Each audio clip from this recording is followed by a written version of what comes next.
Hi, I'm Mark Rossano, founder and CEO of C6 Capital Holdings, coming to you from Primary Vision Network.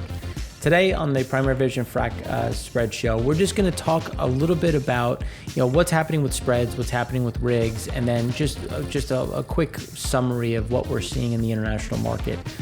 There's not too much to talk about with Afghanistan. We did the deep dive on Thursday. We did a lot on the EIA show, and what does that mean going forward as we see these slowdowns continue, especially on the gasoline side this week, and that should continue as the TSA is also confirming. And then on the econ show, we did a lot of data in terms of retail sales, wages. So there's not too much to rehash here. We're going to try to keep this a bit shorter and simpler. So without further ado, here is our Primary Vision Frac Spread Count. It actually fell by 2. So it went from 238 to 236. So if you remember, we were talking about that rig additions and rig activations were going to accelerate, as we still will see some activity increasing from the frac spread counts, but it's just going to be a much slower movement versus rigs, where rigs were going to start to come back in greater quantities, arrest some of the decline in the DUC count, and we'll start to see that level off and even start to increase in some areas.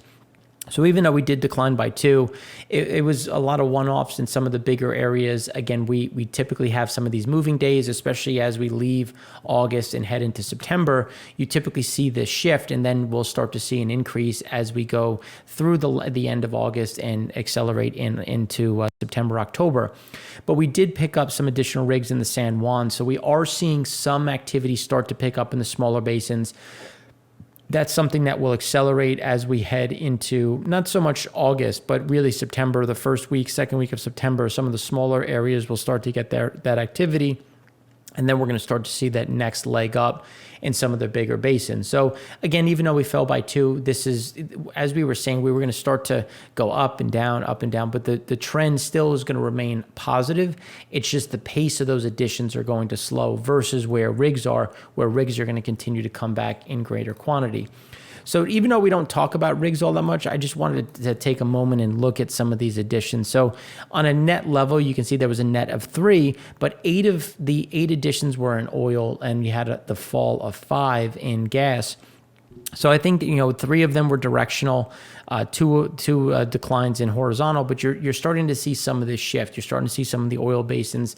Those rigs are going to start coming back. You're going to start to see some of that activity coming through, because we've worked through and now we've really normalized that DUC count versus where it was when you go back to 2018. And we've shown this chart before, and there was another update done by the EIA, and you can see that there was another drop in DUC counts. So this is what we were talking about. We're getting really just below that 2018 level was the goal when you look at where that activity is, how we had that big buildup if you look through 18 and then 19 and even the first quarter of 2020, as the idea was that continue to grow, see this growth, this whole growth of U.S. production. But we kept saying that we overran demand, both internally and externally. And that's something that I think you started to see that roll over in 2020, but you even started to see that weakness in 2019, which is where we started to say, like, look, we're really overshooting our skis, over our skis here in terms of where this demand is going to go. So now that we've kind of fallen back to this 11.5 million barrels a day, we just don't need the same type of DUC count. But that's not to say that we don't need DUCs. We do. And a lot of these, some of these DUCs that remain, when we looked at, about 6,000 are left based on these estimates, how much of them are viable? How many of them can actually be used at this price deck? Did they fall out of zone? Realistically, anything that's been around since 2017 is unlikely to be completed at this point. So that's where this is an estimate. There's still capacity, but we're going to start to see these rigs come back and really address this. You can see the precipitous drop here, but it's going to start to level off and flatline. You'll still see this come down, but just because, when you look at the backward looking side, we didn't really see this acceleration in rig activations until we got into Q3. So again, you're still seeing some of that come through, but the pace will slow, and then we'll start to level off and actually start to increase. So now just looking at some of the driving activity, you can see here that China has seen a little bit of a bounce up to about 90%. That's something that's going to remain. We did a deep dive on Thursday looking at Chinese data, especially retail sales, what things have come out, where they're sitting in terms of their economic growth. We continue to talk about how GDP is slowing.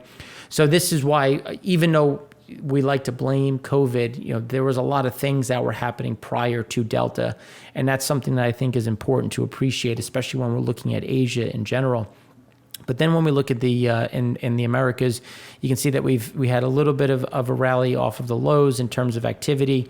Europe continues to see that seasonal move, and then the rest of Asia remains at this level, even though we're starting to see some easing in restrictions in Asia. So you'll start to see that tick back up. But just in general, you still see that we're off by about 30 to 40%, depending on where you are, on an aggregate level when we start piecing a lot of these together. Now, obviously, the U.S. has been much better. We will see that implied demand, when we're looking at supply for next week's EIA show, will be a little bit stronger. But when we look at Gas Buddy data, Descartes data, things did slow this week.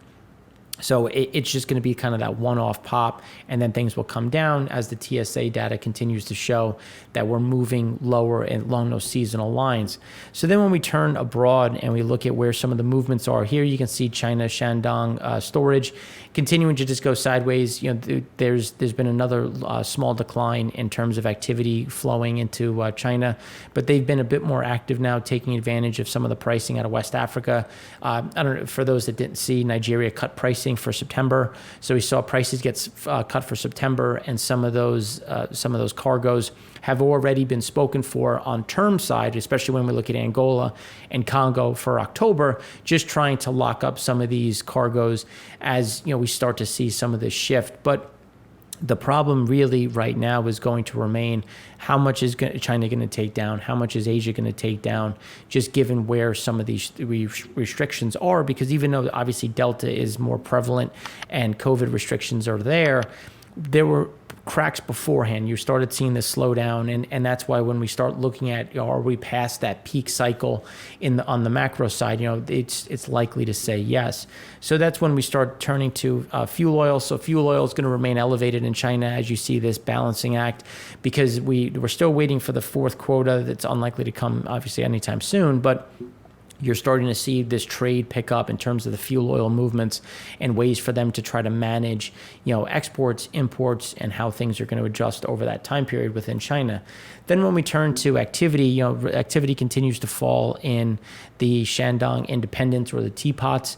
You can see things are leveling off when we look at this period of time at 67.34%. So we expect it to remain fairly stable here. And if you look at just kind of the rally on a seasonal level going back to 18, 19, we just expect this to go more of a sideways move, which is going to, and the comps are going to get a bit easier, as typically we see China seeing an increase in activity as we progress through August and then September, October. But just given the amount of crude in storage, the amount of product in storage, it's unlikely to see any type of ramp up or really ramp down at this point, and that's where, unless the government gets more serious on trying to support the state-owns, we should see the Shandong remaining fairly stable here. Then when we look at the quick update on the Singapore storage, you can see that there was a drop of about 500,000 barrels, and it was driven by that middle distillate. And as we were talking about, on Wednesday, we saw a big increase of exports coming into the Atlantic Basin. That is really coming from storage, as well as off straight from the coast of India and some other regions where light distillate had a fairly big build. And you're going to see that continue to drift higher. The middle distillate side is going to be a matter of timing. When does China start to kick things out? We've seen a fairly big drop in demand there. It's starting to normalize a bit and level off, but we don't see a big surge or a big increase, especially when you look at that underlying economic data that we've been talking about and how that's going to be that bigger overhang. And then when we turn to Europe, you can see that there was another small draw in gasoline, as we were talking about. There was a little bit of a pickup in what was loaded, not to say that the net amount of gasoline coming into the U.S. from Europe still is going to be depressed, but there was still some of that little excess But the one to watch is going to be gas oil, because gas oil, we see a fairly steady increase in storage. But even at 13, there's still a lot of capacity, so that they're still in a position where they can take down more as fuel oil built again. But we're going to start to see that parlay into some additional either recracking there or trading or VGO movements and some of these other shifts as they try to maximize throughput while trying to manage some of the weakness that we've seen come into the refining crack spreads. So that's all we have for you today. We don't want to, we're already at 10 minutes, so I know I can talk a lot, and typically this has been a 20-minute show. So trying to cut it down, there's a lot of things that we covered this week that, again, we don't really have to cover again this week. And then we'll pick it back up next week with some new data releases and what the data is saying, what we expect to happen as we go into shoulder season, into some of these slower periods, and what is that going to do for pricing overall. So thanks again for watching. We hope you have a great weekend. And I'm Mark Rossano, founder and CEO of C6 Capital Holdings, coming to you from Primary Vision Network.